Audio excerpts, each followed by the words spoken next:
Nous allons maintenant parler de théâtre privé avec Caroline Verdu. Caroline qui dirige 2 théâtres privés à Paris, celui de la Pépinière et le théâtre du Donou. Et Caroline, tu es également vice-présidente du syndicat national du théâtre privé.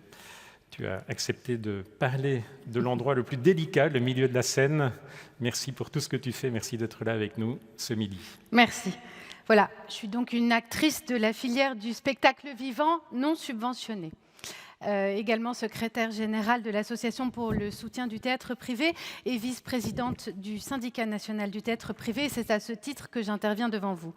Le SNDTP, le syndicat, défend les intérêts des théâtres et producteurs et tourneurs privés sur l'ensemble du territoire.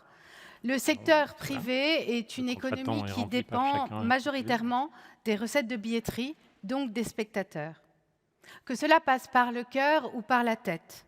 Notre rôle, avec nos équipes, notre force, sont de proposer chaque jour la possibilité d'une rupture avec un quotidien de plus en plus numérique et de suggérer au juste prix quelques heures de rêve et d'évasion en partage avec d'autres spectateurs.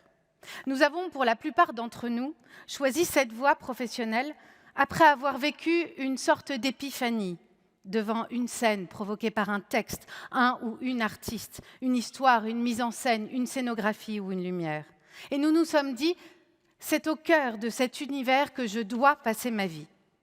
Sur ce chemin exploratoire, nous agissons comme des chercheurs ou des maîtres d'œuvre, sans cesse en quête de nouvelles ressources humaines, artistiques et financières qui nous permettront d'aller toujours plus loin pour toucher tous les publics, du plus averti au plus novice, du plus populaire au plus pointu, du plus jeune au plus âgé. Je suis convaincue qu'un spectateur que nous aurons conquis au Théâtre des Béliers à Paris ou au Théâtre des Sans Noms à Nantes est un spectateur qui retournera au théâtre. Toujours émerveillé de voir combien les spectateurs qui ont pris goût au théâtre deviennent ensuite éclectiques dans leur choix, tout autant que peut l'être le foisonnement de la programmation théâtrale, qu'elle soit privée ou publique, sur l'ensemble de notre territoire. Écrire l'avenir. Écrire l'avenir, cela signifie pour nous poursuivre. Poursuivre la grande aventure du théâtre qui a résisté à toutes les crises depuis la nuit des temps. Cela pourrait conduire à imaginer, voire même à penser que quelque part le théâtre, le spectacle vivant, est bel et bien essentiel. Il s'agit pour nous, chaque saison, de porter l'héritage du répertoire, mais aussi de tenter de l'enrichir ou de le faire évoluer. Dans chaque circonstance de la vie, nous cherchons à savoir s'il n'y a pas la matière à nourrir ce que nous renvoie le théâtre et ses histoires. Cela a-t-il déjà été fait? Cela pourrait-il être raconté? Avec qui? Quel auteur? Quelle autrice? Metteur en scène? Metteuse en scène? Comédien? Comédienne? Scénographe? Éclairagiste? Comment allons-nous communiquer? Comment allons-nous commercialiser un spectacle? Sommes-nous en sécurité pour accueillir le public? Seront-ils assis de façon confortable? En parleront-ils à la sortie? Mais que vont dire les critiques? Comment ça? Une manifestation le 19 janvier prochain, le jour de la première du Théâtre de la Pépinière. Quoi? Une Coupe du Monde? En hiver? En plein cœur de notre saison? Pour notre public, le théâtre est un rendez-vous. Pour nous, il est quotidien. Bien sûr, nous travaillons avec les aléas de notre temps et nous avons traversé une crise terrible, sans précédent. Puis nous avons tout mis en œuvre avec de très grandes difficultés pour redémarrer nos activités. Force est de constater que nos lieux de théâtre ne résonnent plus de la même ambiance qu'avant la crise. Alors est venu le temps de la réflexion, mais aussi et surtout celui de la solidarité et du rapprochement.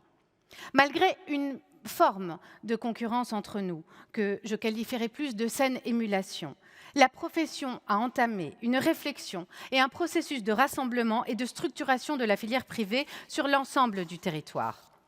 Ces discussions ont provoqué des rapprochements bénéfiques qui nous permettent d'envisager notamment de mieux produire, de mieux diffuser nos spectacles, de mieux répartir nos coûts.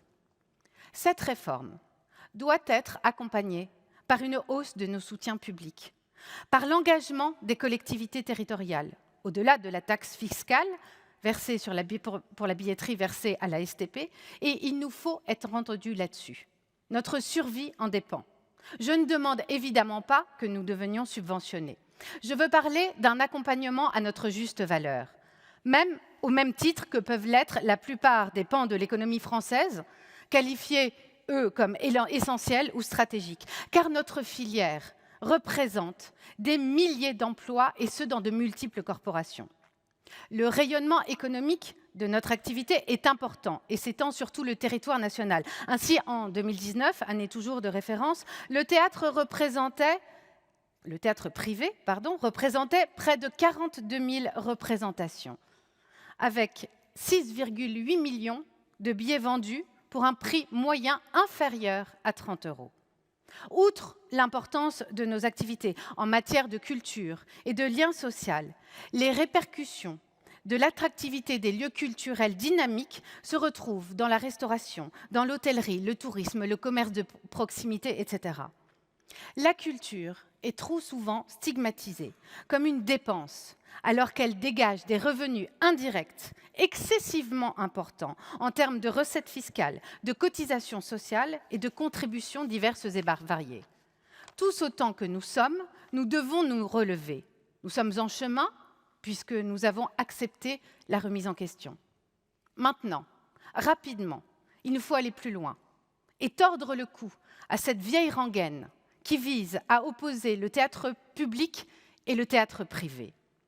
En dehors de notre passion commune pour le spectacle, nous avons le devoir identique d'éveiller les spectateurs dans nos salles, de leur proposer des expériences de vie uniques et singulières, sans oublier nos emplois, nos artistes, les comédiens, les comédiennes, en passant par les metteurs en scène, les metteuses en scène, nos techniciens, et de plus en plus c'est à saluer, nos techniciennes. Nous faisons le même métier.